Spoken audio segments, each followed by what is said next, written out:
So unblocking a sink, the first thing you want to do when you're unblocking a sink is mainly to cover the overflow.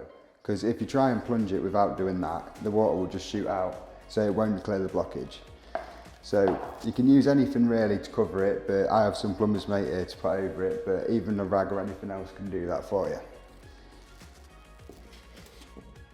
So once you've put it on over the overflow, if you have water sat in there, that will be fine, but if not, just run some water and then you make sure you cover the hole with your plunger.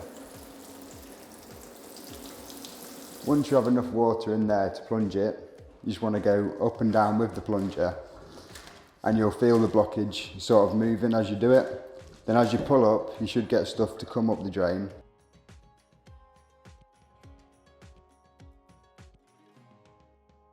If you've tried plunging and nothing's moving and you can't get it to go, another thing you can do is to come and check the trap underneath. This is where most stuff gets caught and this is where the majority of the blockages are.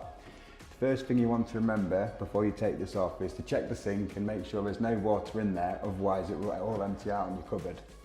So once you're happy that that's all clear, the first thing you want to do is take this top nut here, turn it to your left or anti-clockwise, and that should easily just pop off there like so. And then you want to take this end off as well, so that one will go counterclockwise as well. So once it's removed, you can go and take it to another sink like your basin or anything like that, give it a rinse out, have a check, make sure there's no blockages in there. Once you're happy that's all cleared out, you can just reattach it.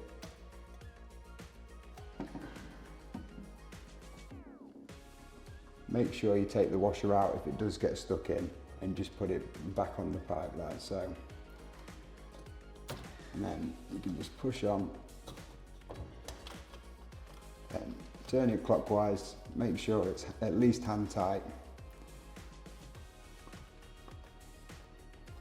And then you want to line it up, make sure the washer in here sits perfectly flush around, and then turn this clockwise to your right. And make sure it definitely goes on straight. Make sure that's hand tight as well.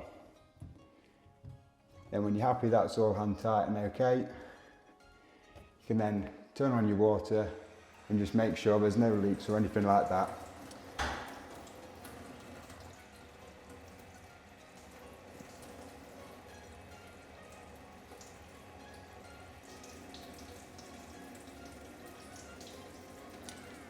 See as that all looks fine.